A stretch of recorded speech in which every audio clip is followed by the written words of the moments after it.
Tareq Azzoum is in Khan Younis. Tareq, Hamas is accusing Israel of violating the ceasefire. We're trying to determine how significant this could be. Tell us what you know.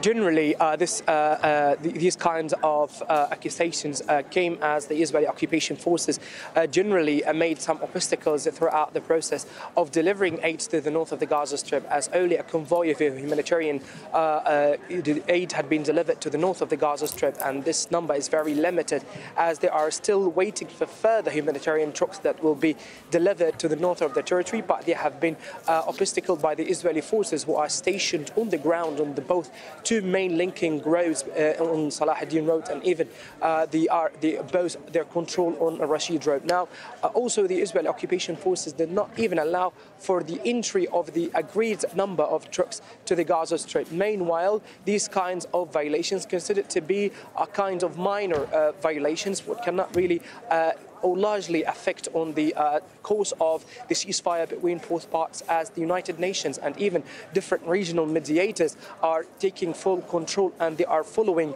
in every second what is happening on the ground between both sides, and they are trying to make different coordinations between both of them in order to guarantee that the ceasefire will go on as it has been agreed between both parts. Mainly now, there is no any kinds of Israeli drones on the sky of the Gaza Strip, but one of the violations that also had been committed by the occupation forces is that attacking and even shooting people who tried to flee to the north of the Gaza Strip. Now, the ceasefire had emphasized that there's going to be a complete cessation for all military acts on the ground between both sides. Meanwhile, there is no any military act had been carried out by Palestinian fighters on the Gaza Strip, but the Israeli forces had violated this ceasefire throughout the attacking and even injuring a number of Palestinians as they are trying to go back and to return again to the houses in the north of the territory. Yeah, Tareq, look, you make a very good point, because we've been saying, rightly so, the Palestinians, those who can, are taking advantage of the ceasefire to go to their homes, to get basics, to get winter clothes. But the Arabic-speaking spokesperson for the Israeli military reminded Gazans today of just how limited their movement remains. Run us through that.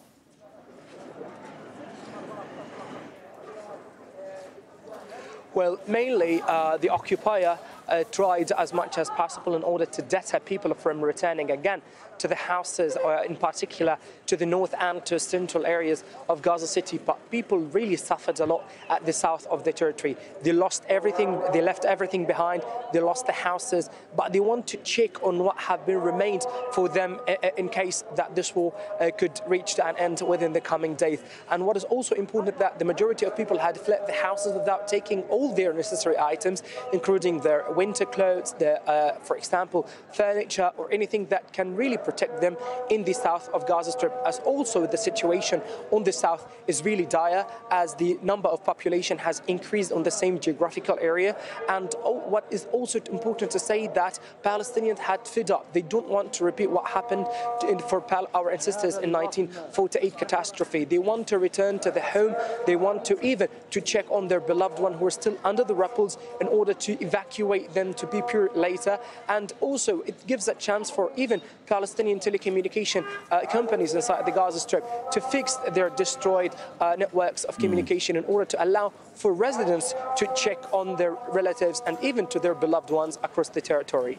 Tareq Azzoum reporting there from Khan Younis in the southern part of the Gaza Strip. Thank you very much for all of that.